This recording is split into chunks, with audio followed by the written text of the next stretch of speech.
Pues en la mañana de hoy, nuestra primera conferenciante, Antonia Rodríguez. Antonia. Baja el volumen del fijo. Antonia Rodríguez, no.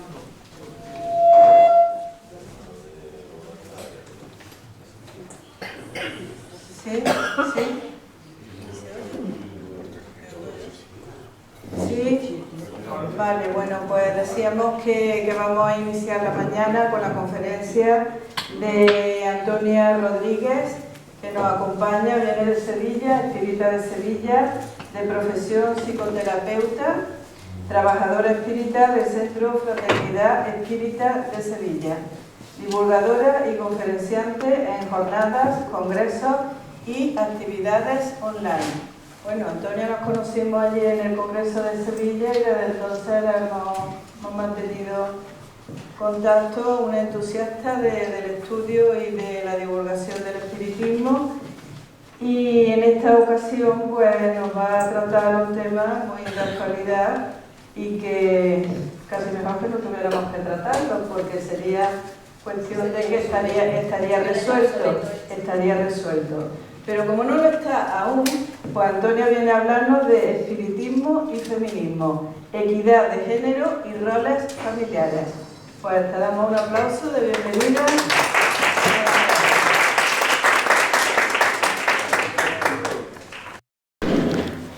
Bueno, pues vamos a ello.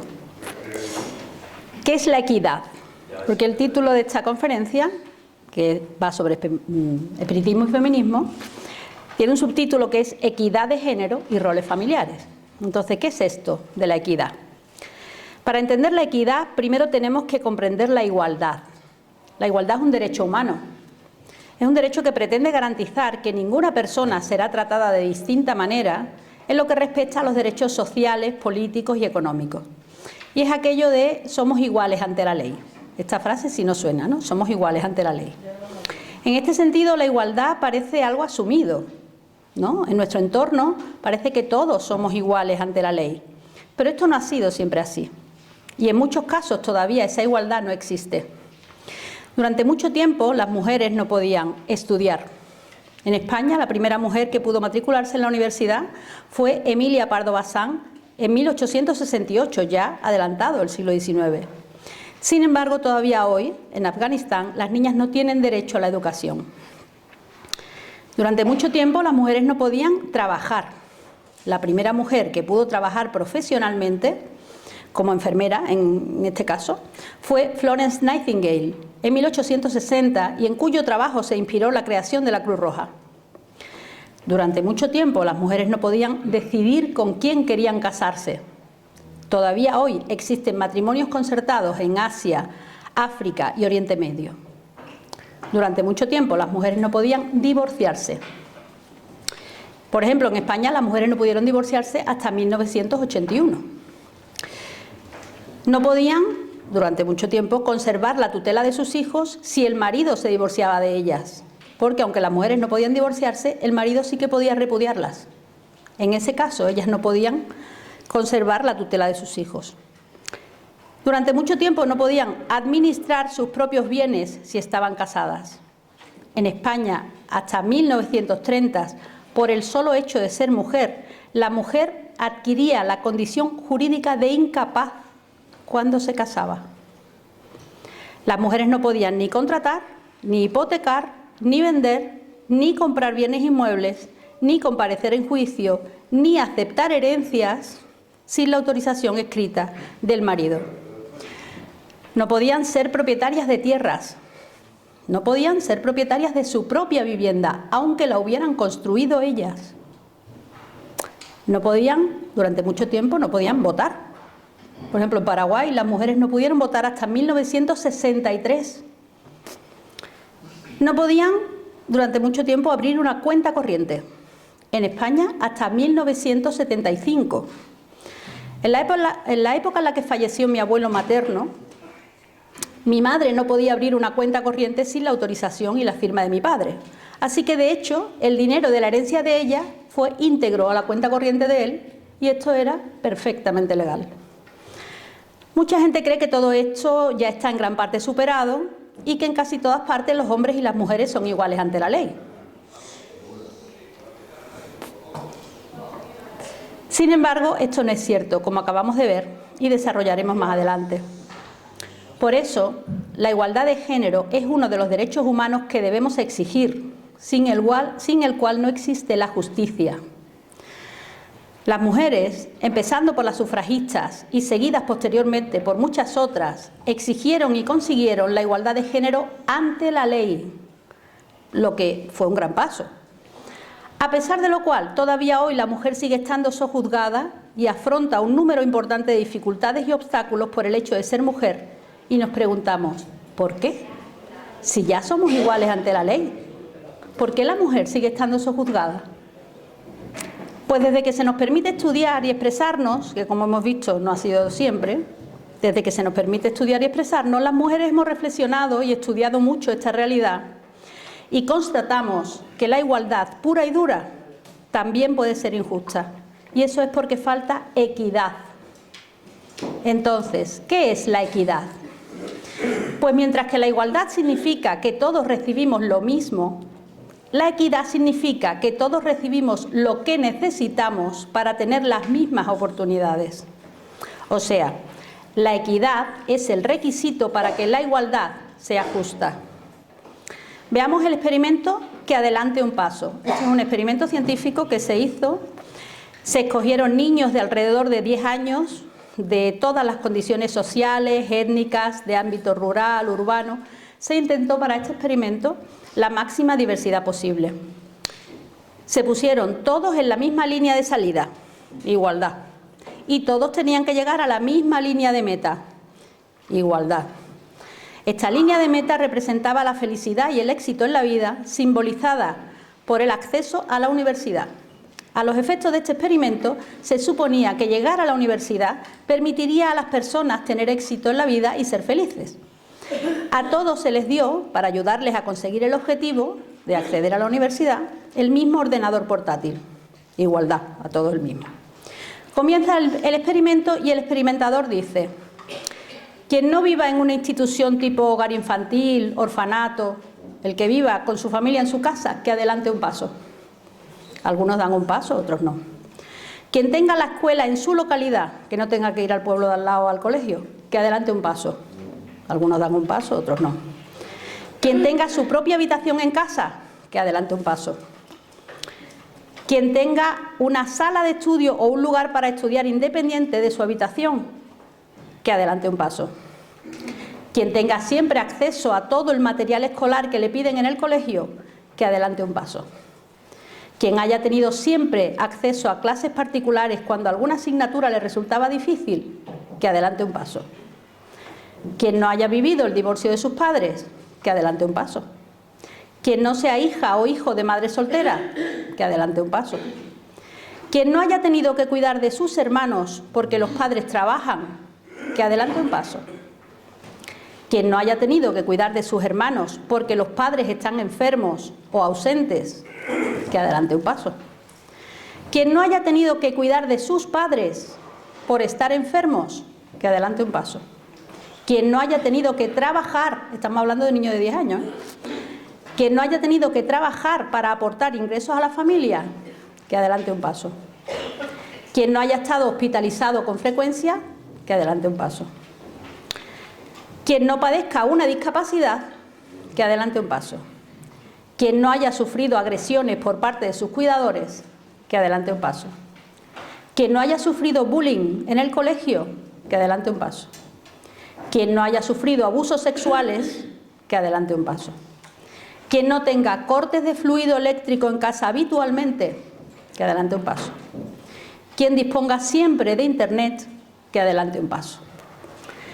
Después de todas estas indicaciones, algunos están todavía en la línea de salida. Y hay quien solo ha dado muy pocos pasos. Para tratarlos con igualdad, se les da a todos el mismo portátil. Lo mismo a quienes no tienen acceso a la electricidad o a internet, que a los que ya tienen un portátil mejor que ese que se está repartiendo. A todos se les exige la misma nota, igualdad.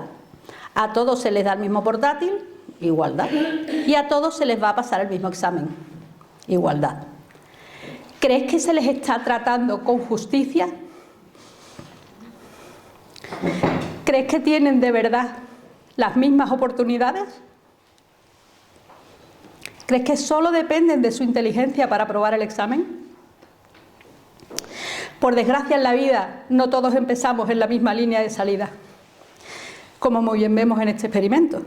La situación familiar o el acceso a los recursos puede hacer que perdamos en la carrera de la vida mucho antes de empezar a correr. Igualdad es darles a todos lo mismo y exigirles a todos lo mismo, pero como las condiciones de partida de todos no son las mismas, esa igualdad es injusta porque falta equidad. Vale, volvamos entonces a la equidad. La equidad requiere la comparación interpersonal e intergrupal para ser justa, ¿no? La comparación fundamental para evaluar la equidad de las mujeres debe ser con el grupo de los varones. Vale. Veamos entonces unos datos sobre mujeres y varones. El 80% de las víctimas de tráfico de seres humanos son mujeres y niñas. El 98% de las víctimas de tráfico de seres humanos para fines de explotación sexual son mujeres y niñas. El 91% de las víctimas de violación son mujeres y niñas. El 99% de los violadores son hombres. Esto significa que hay un porcentaje del 8% de hombres que son violados a manos de otros hombres. Entre el 35 y el 70% de las mujeres ha sufrido violencia física y o sexual por parte de un compañero sentimental. El 38% de los asesinatos de mujeres en el mundo son cometidos por su pareja. Por tu pareja, el 38%. De que tu pareja es alguien a quien escoges porque se supone que lo quieres, ¿no? Y que el otro también te dice que te quiere, digo yo. Bueno, 38% de los asesinatos de mujeres cometidos por su pareja. Más de 700 millones de mujeres que viven actualmente, no estamos hablando de la historia antigua, que viven actualmente, fueron casadas antes de los 18 años. 250 millones de mujeres antes de los 15, no con 15 años, que ya es una niña, antes de los 15. Un tercio del total mundial de las economías campesinas va adelante gracias a la renta conseguida por las mujeres. Sin embargo, ellas son propietarias de menos del 2% de las tierras. Eso significa que ellos poseen el 98%. De los 781 millones de analfabetos en el mundo, 2/3 son mujeres. Y el 70% de las personas analfabetas de España son mujeres. 7 de cada 10 personas pobres en el mundo son mujeres. Y en España también. La mujer trabaja de media de forma remunerada 10 horas menos que el hombre por semana. Pero en cambio trabaja cada semana 28 horas más que el hombre de forma no remunerada, dedicadas al trabajo doméstico y al cuidado de niños, enfermos o ancianos. El nivel de formación de las mujeres en su conjunto iguala e incluso supera al de los hombres, pero a pesar de ello siguen ocupando puestos de menor responsabilidad y peor pagados. El 43% de las mujeres que están inactivas en el mercado laboral lo están debido a sus responsabilidades familiares. Solo el 2,8% de los hombres que están inactivos lo están por esta razón. Aproximadamente 2.400 millones de mujeres en el mundo no tienen los mismos derechos económicos que los hombres y 178 países continúan con barreras legales que les impiden participar plenamente en la economía. A día de hoy las mujeres siguen teniendo muchas menos oportunidades en el mercado laboral debido, entre otras razones, a la división sexual del trabajo. Y esto se ve claramente, por ejemplo, en una investigación que se hizo sobre contratación en base a currículums con y sin foto. En este estudio se demostró que los responsables de recursos humanos de grandes empresas que participaron en la investigación seleccionaban a igualdad de capacitación cuando los currículums eran sin foto un porcentaje de hombres y mujeres cercanos al 50%. Cuando estos mismos currículums, los mismos, se presentaron con foto y el nombre de la persona, los encargados de contratar personal escogieron un 70% de hombres frente a un 30% de mujeres con igual capacitación ambos. Según la ONU, de acuerdo con la tendencia actual, la brecha de género en el mundo tardará en cerrarse 131 años todavía. Un dato que no sorprende si se tiene en cuenta que ni un solo país del mundo ha conseguido alcanzar todavía la equidad de género plena entre hombres y mujeres, entre los que aún existe una brecha de género superior al 31%. Y aunque hoy hemos avanzado mucho, las mujeres todavía enfrentamos desventajas significativas. Llevamos demasiado tiempo subyugadas como para que se pueda llegar a la igualdad sin ayuda. La equidad nos permite abordar estas desigualdades de manera justa y efectiva. Entonces, ¿quién lucha por la equidad? ¿Y el feminismo? ¿Qué es el feminismo? El feminismo es un movimiento por y para mujeres que pretende analizar, comprender y superar su situación histórica como colectivo sometido y que lucha por los derechos humanos de la mujer. A partir de ese análisis es más fácil entender dónde puede intervenir la equidad para ayudar donde la igualdad se quede corta. Sin embargo, el feminismo tiene mala fama. Así, a priori, el feminismo no parece tan malo, ¿no? Nos vamos a la definición y decimos, es un movimiento que pretende analizar, comprender, superar una situación, ¿no?, de sometimiento, que lucha por los derechos humanos. Tú dices, mira, no es tan malo, digo yo. Sin embargo, a mucha gente, y curiosamente a muchas mujeres, no les gusta el feminismo. Yo era una de esas mujeres. Cuando yo desconocía qué era el feminismo, por su propio nombre y sobre todo por mi ignorancia, que era grande, pensaba que era como el machismo, pero al revés. O sea, que si el machismo discrimina y violenta a las mujeres, pues que el feminismo iba pues de hacerle eso a los hombres, ¿no? Esto me parecía repulsivo y no quería tener nada que ver con eso. Es muy llamativo que lo primero en que pensamos muchas de nosotras cuando nos hablan de feminismo es ¿y los hombres qué? ¿Qué pasa con los hombres? ¿Y los derechos de los hombres? Es literalmente lo primero que se nos pasa por la cabeza a muchas. Y esto no es casual.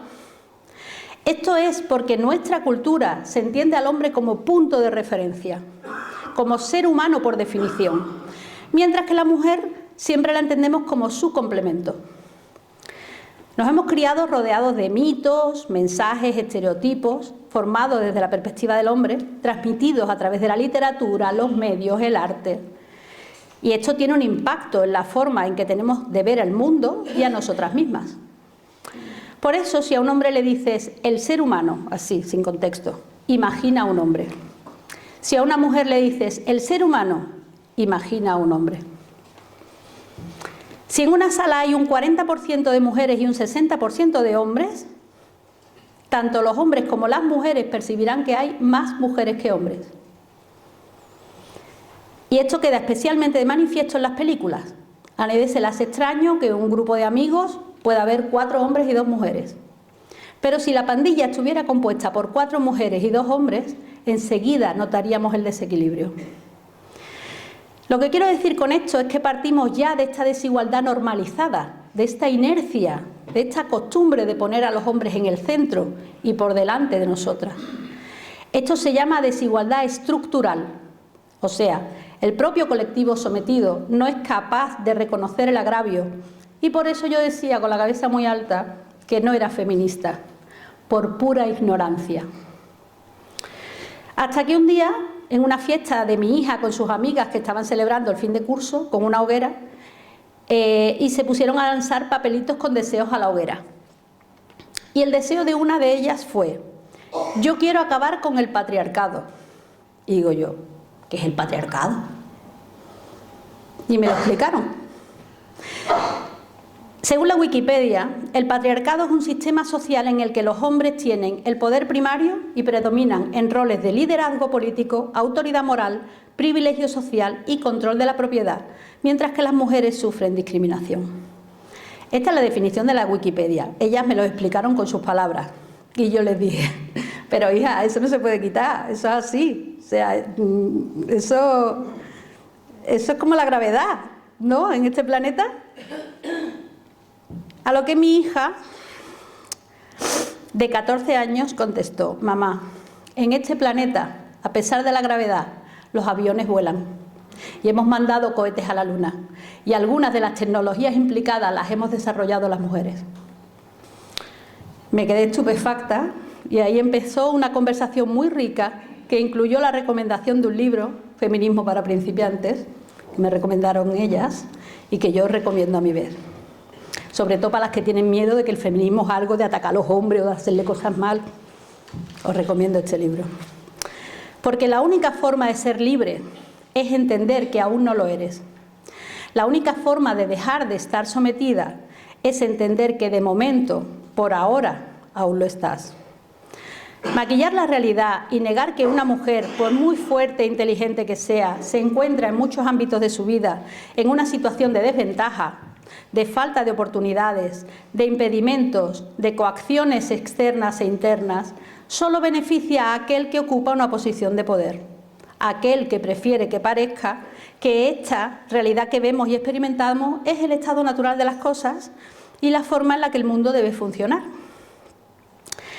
Para el feminismo, señalar la situación de inferioridad social de las mujeres no es una meta, no es el objetivo, es el punto de partida. Necesitamos reconocer y comprender el problema para empezar a buscar formas de corregir ese problema. Entonces, ¿qué pretende el feminismo? ¿Qué es esto a lo que tanta gente le tiene tanto miedo? Pues el feminismo no lucha contra los hombres, ni es nada antihombre, lucha contra el patriarcado. Toda esa desigualdad y toda esa inequidad, es decir, toda esa injusticia, tiene su origen, entre otras razones, en el machismo estructural, que es un vestigio de un pasado primitivo donde imperaba la ley del más fuerte. En el caso del machismo estructural o patriarcado, la ley del más fuerte muchas veces se refiere literalmente a la fuerza bruta que el hombre ejerce sobre la mujer. Pero no solo se limita a eso. El machismo estructural se manifiesta de manera más sutil en las normas sociales profundamente arraigadas, las estructuras de poder desiguales y las instituciones sociales que perpetúan la desigualdad de género. Es un sistema invisible que afecta a todos los aspectos de la vida, desde la familia y la educación hasta el mercado laboral y la política.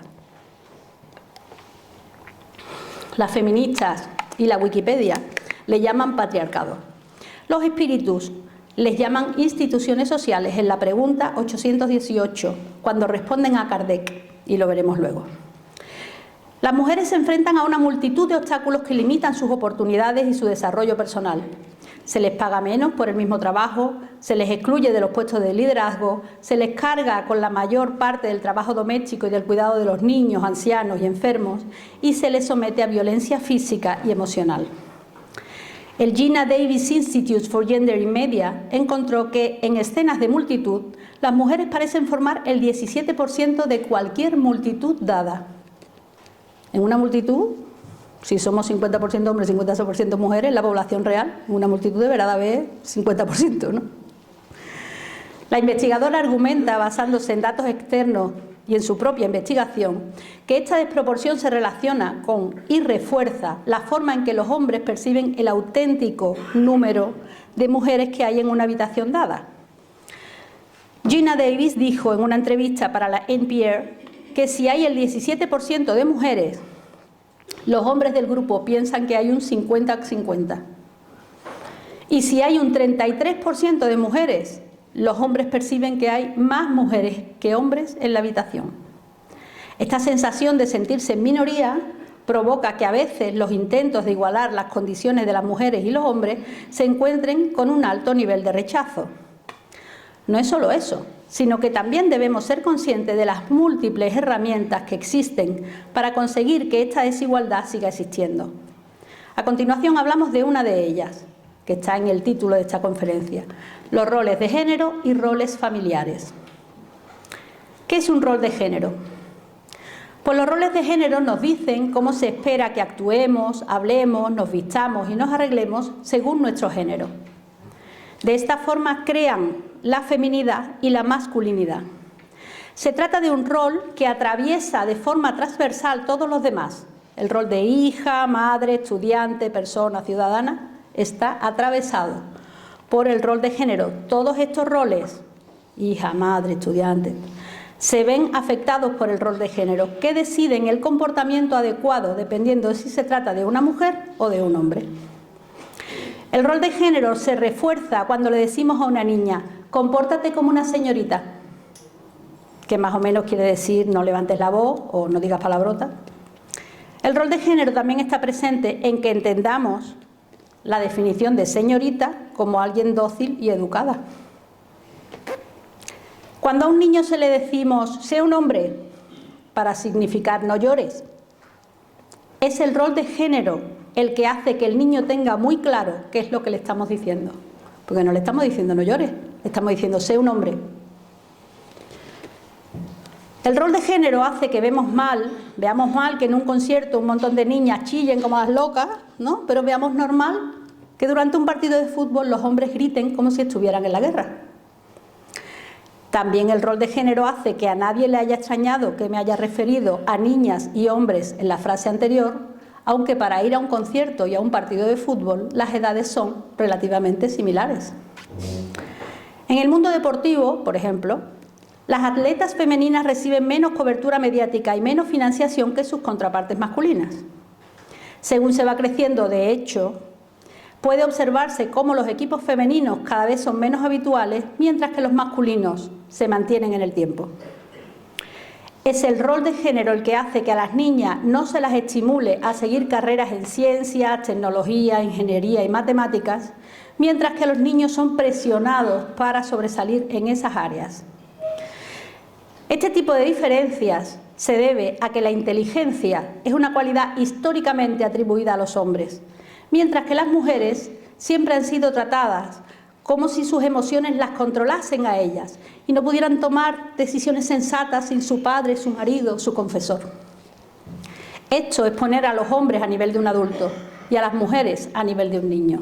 Y esto también es rol de género. También los roles de género se ven reflejados en los códigos de vestimenta. Desde pequeñas nos dicen que las niñas llevan pelo largo y falda y que debemos ser bonitas y delicadas. Los niños llevan pelo corto y pantalones y deben ser fuertes y valientes. Las mujeres atractivas son delgadas, frágiles, más bajitas que sus novios. Los hombres atractivos son más altos que sus novias y corpulentos. Cuando una mujer se arregla es con maquillaje y vestidos. Cuando un hombre se arregla no usa maquillaje, solo se pone un traje de corbata, de chaqueta. El rol de género ha hecho creer a las mujeres que si no se está maquillada o depilada o suficientemente arreglada, no es muy recomendable salir a la calle, ¿no? ¿Habéis oído eso de dónde va con esos pelos? Si una mujer no se depila, entonces se piensa que no se cuida lo suficiente. Si un hombre se depila, es atractivo. Estas ideas nos hacen pensar que hay una forma correcta de ser hombre y una forma correcta de ser mujer. Y esto no solo afecta a cómo nos vestimos, sino también a cómo nos comportamos. El rol de género dice que él le paga la cena a ella, él le abre la puerta. El rol de género dice que en la comida de Navidad son las mujeres las que se levantan y traen y se llevan las viandas, las que ponen y quitan la mesa y las que se levantan a la cocina si se ha quedado algo atrás. Pero nunca esperamos que lo haga un hombre porque así lo dice el rol de género. Vamos a ver ahora los roles familiares.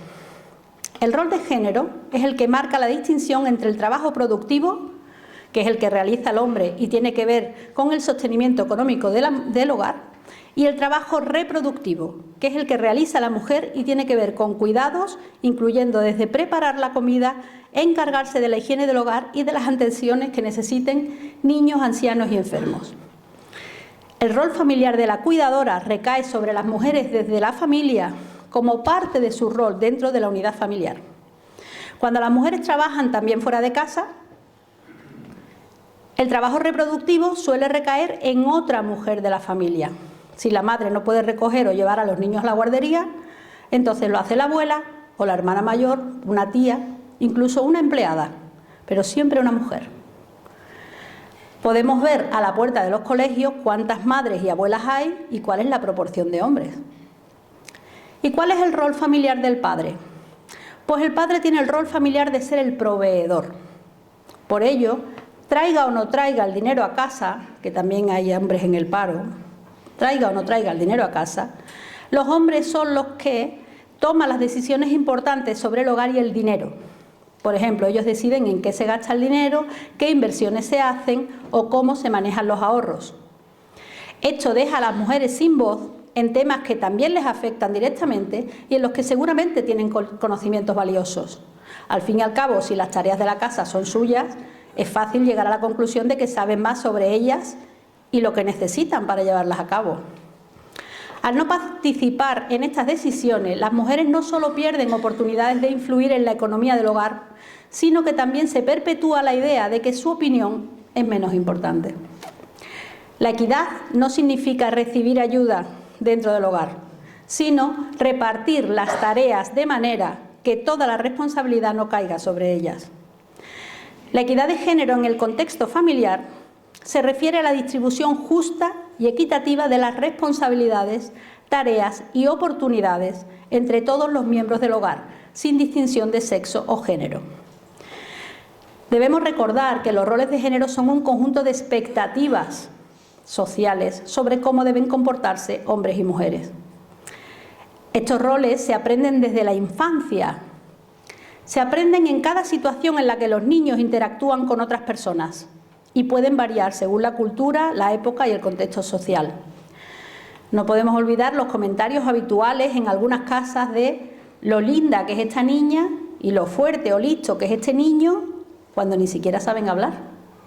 Ya el niño es listo, todavía no habla. O sea, todavía no sabemos si va a decir tonterías. Bueno, también las niñas y los niños ven que cuando el padre llega a casa del trabajo, llega a descansar. Porque el hogar no es el espacio donde vive la familia. El hogar es el reposo del guerrero. En cambio, cuando la madre llega a casa del trabajo, todavía tiene que preparar la comida, encargarse de saber si los niños han hecho los deberes del colegio, etc.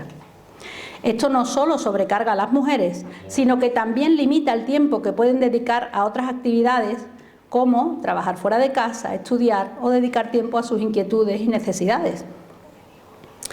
El rol familiar de cuidadora está presente y actuante, y esto el niño y la niña lo ven desde que tienen vista. Y lo aprenden antes de salir al mundo exterior, donde estas estructuras se magnifican y se normalizan. Estas expectativas, lo que se espera que haga un hombre o una mujer, limitan las oportunidades de las mujeres y contribuyen a la desigualdad de género. Veamos como ejemplo el trabajo doméstico y cuidado de los hijos. Estos datos son de Honduras porque esta conferencia, la primera vez que me la pidieron en Honduras y quise traer datos hondureños. Y es imposible dar un dato específico porque en cada país los datos varían. Lo que sí es igual en todos es la tendencia. Son aproximadamente los mismos. Las mujeres hondureñas dedican un promedio de 40 horas semanales al trabajo doméstico no remunerado, mientras que los hombres dedican solo 10 horas. El 70% de la responsabilidad del cuidado de los hijos recae en las mujeres hondureñas. Las mujeres hondureñas que trabajan fuera del hogar tienen una jornada laboral total, remunerada y no remunerada, de 76 horas semanales, mientras que la jornada laboral total de los hombres es de 54 horas. Hemos visto el rol familiar de la madre y del padre. ¿Cómo se instalan estos roles en las niñas y niños? Porque estos roles no es que tú, cuando llegas a ser madre ese día, ¡pum!, te dan, ¿no?, los roles familiares. No, se instalan en los niños desde pequeños. ¿Cómo se instalan? Los juegos tienen un papel importante en la educación de niñas y niños. Y desde muy pequeñitas, las niñas reciben como juguete un bebé, un muñeco que es un bebé. Y cualquier niño puede recibir un camión, incluso el que todavía no camina. ¿Qué puede hacer una niña con un bebé? Cuidarlo, vestirlo, hacerle la comidita y acunarlo si llora. ¿Qué puede hacer un niño con un camión? Puede conducirlo, ya está asumiendo un rol de dirigente. Puede ir a donde quiera, ya está asumiendo Ya está poniendo en marcha su imaginación y asumiendo que es libre. Puede cargarlo de cosas, transportar, comerciar, construir. Puede montarlo y desmontarlo. Eso desarrolla su capacidad cognitiva de resolución de problemas. Y mientras el niño aprende que puede hacer todas estas cosas, ¿qué hace la niña? Aprende que las necesidades del bebé son las que hay que atender. El bebé exige una repetición que no varía, mientras que el camión permite inventiva y requiere espacio para cambiar. ¿Qué hace un bebé real? No te dice lo que necesita. Él solo llora y eres tú la que tienes que adivinar lo que quiere y dárselo. ¿Es un bebé estimulante o creativo? No. El bebé solo hace 3 cosas: llorar, comer y cagar. Y si tú tienes suerte, dormir. Siempre lo mismo. Ahora, ¿de cuántas cosas distintas se puede cargar un camión? ¿A cuántos lugares distintos se puede ir con un camión? ¿A cuántas personas puedes montar por el camino? ¿Por cuántas rutas diferentes puedes llegar?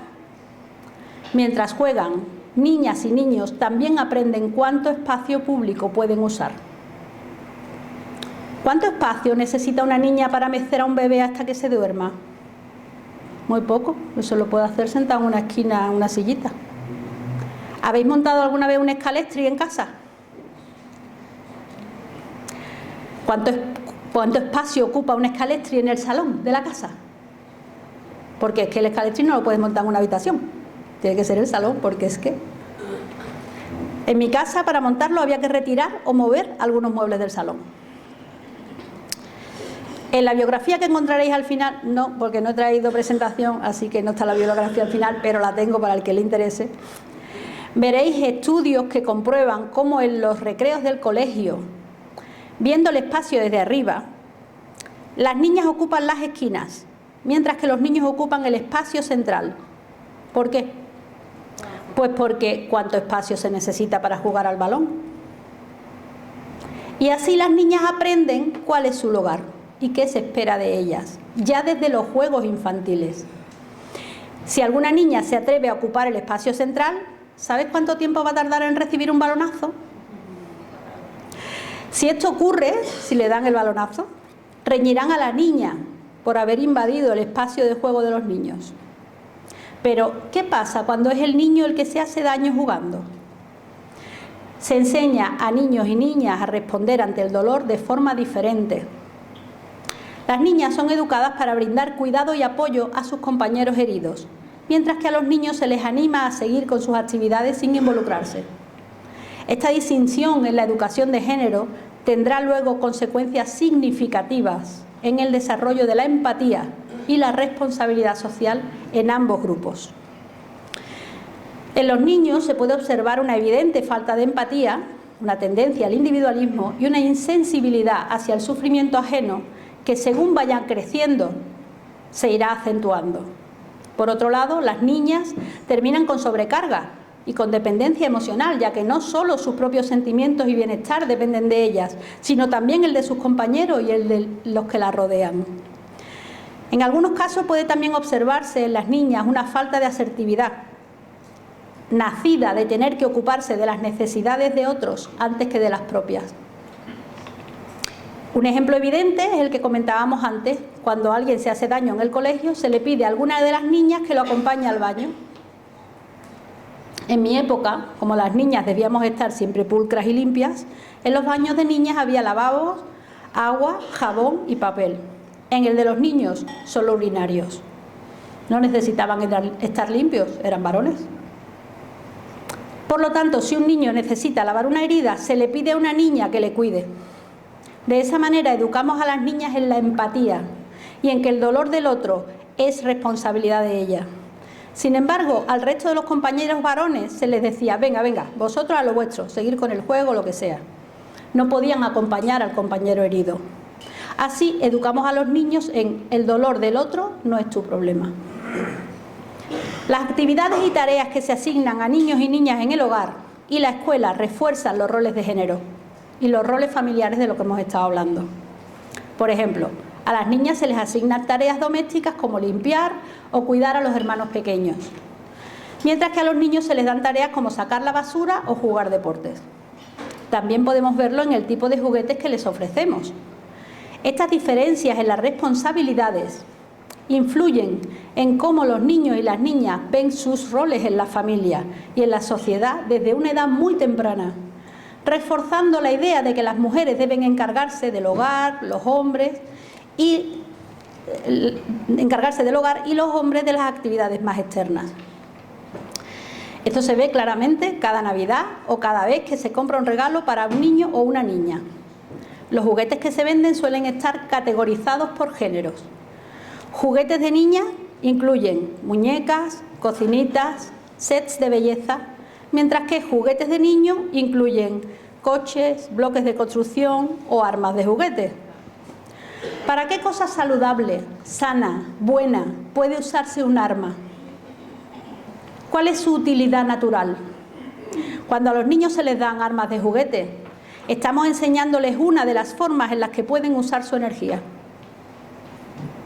Esto modela el desarrollo de los más pequeños y manda el mensaje de que hay ciertos juguetes aceptables para unos, pero no para otras, y viceversa. Los efectos de esta categorización van más allá del simple juego. Los juguetes no solo entretienen, sino que también ayudan a desarrollar habilidades importantes. Como decíamos, los juguetes de construcción pueden asociarse con la inteligencia, la creatividad y la resolución de problemas, mientras que las muñecas pueden asociarse con el cuidado, la empatía y la crianza. Cuando se espera que solo los niños jueguen con juguetes de construcción, se les está animando a desarrollar habilidades analíticas y técnicas. Por otro lado, a esperar que solo las niñas jueguen con muñecas, se les está guiando hacia roles de cuidado y apoyo. Este tipo de diferenciación limita las oportunidades de ambos géneros. Los niños pierden la oportunidad de aprender a cuidar y ser empáticos, mientras que las niñas pierden la oportunidad de desarrollar habilidades técnicas y resolución de problemas. Al permitir que niñas y niños jueguen con una variedad más amplia de juguetes, fomentamos un desarrollo más equilibrado y preparamos a niñas y niños para una gama más amplia de roles en el futuro. La equidad de género no es solo una idea abstracta, sino una práctica cotidiana que empieza en casa. La equidad garantiza que todos tengan las mismas oportunidades, lo que es crucial para una sociedad justa y equitativa. Al crear un entorno donde mujeres y hombres pueden elegir cómo contribuir y qué desean ser, estamos construyendo una sociedad más justa y más equilibrada. Bueno, pues ya sabemos un poco más sobre los roles de género y los roles familiares, que son, como hemos visto, un instrumento del patriarcado que somete a las niñas y a las mujeres, creando una sociedad más injusta y más desigual, mientras que mutila la empatía masculina, creando una sociedad más egótica y más violenta. Finalmente, no quiero dejar de mencionar que la ONU afirma que la equidad de género, el empoderamiento de las mujeres y la plena realización de los derechos humanos de las mujeres y las niñas tienen un efecto transformador y multiplicador en el desarrollo sostenible y que son un motor de crecimiento económico. Sí, estamos acabando. En los países en vía de desarrollo. Las mujeres pueden ser poderosas agentes del cambio.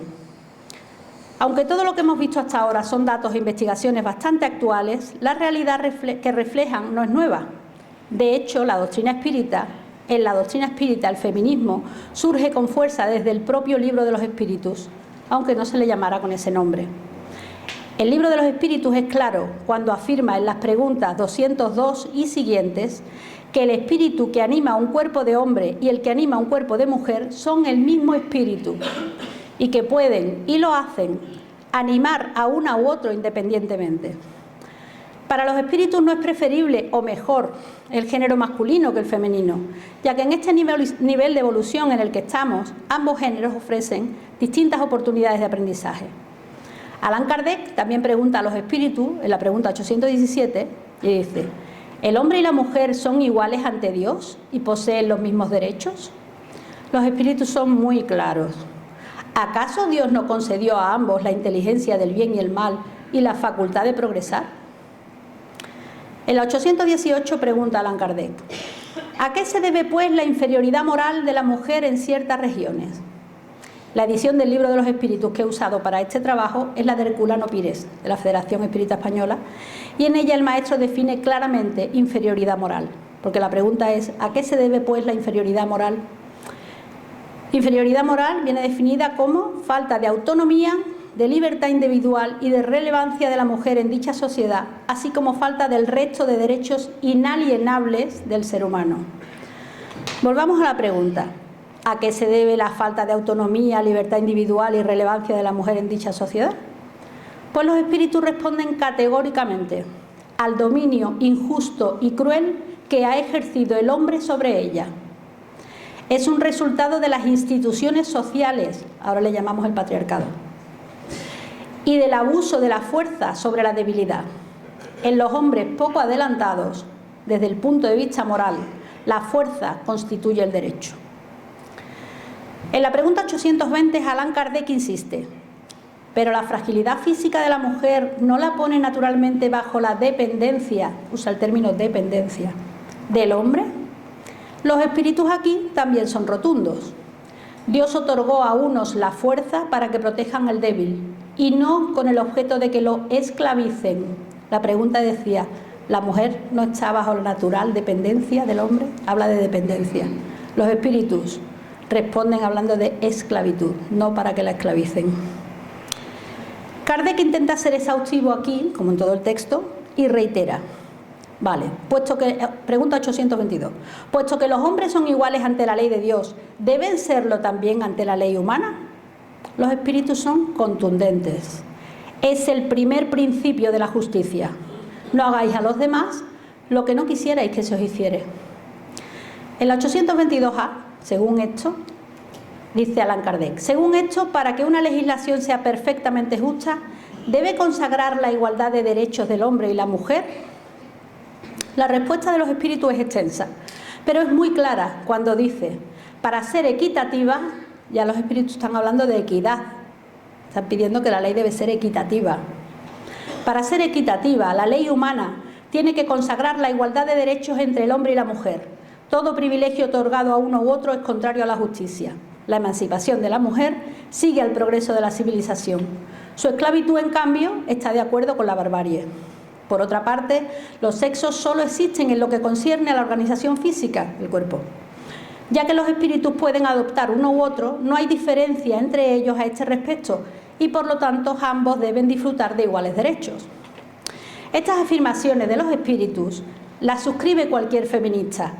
No obstante, la importancia de la mujer en el espiritismo empieza incluso antes de publicar el Libro de los Espíritus, ya que las médiums de las que se valió Allan Kardec eran todas mujeres. Y en la divulgación del mismo tenemos a figuras de alta talla, como Amalia Domingo Soler, que según el investigador en la materia Gerard Horta, fue la divulgadora mundial más importante en lengua castellana durante el siglo XIX. Si visitamos un grupo amplio de centros espíritas, veremos que la mayoría de las asistentes son mujeres. Si vemos un número amplio de mesas mediúmnicas, veremos que de hecho la mayoría de los médiums son mujeres. Pensad durante un momento en vuestra realidad personal. ¿Cuántas personas que son médiums conocéis y tenéis trato personal con ellas? ¿La mayoría son mujeres? Vale, pues ahora decidme nombres de médiums famosos. Y cualquiera dice Chico, Divaldo, Herculano Pires, Eurípides Balsalulfo, Gaspareto, Raúl Teixeira, Peixotiño.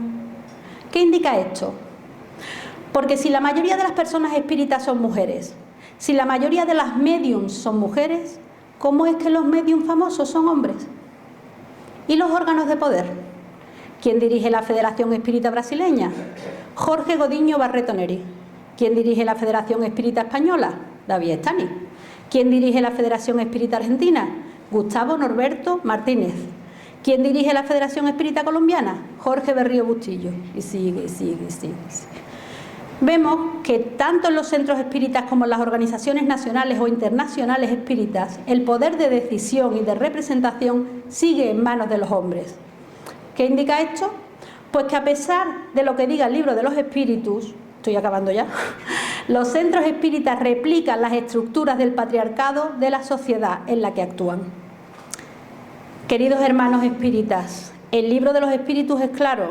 Para ser equitativa, que ya hablan de equidad, la ley humana tiene que consagrar la igualdad de derechos entre el hombre y la mujer.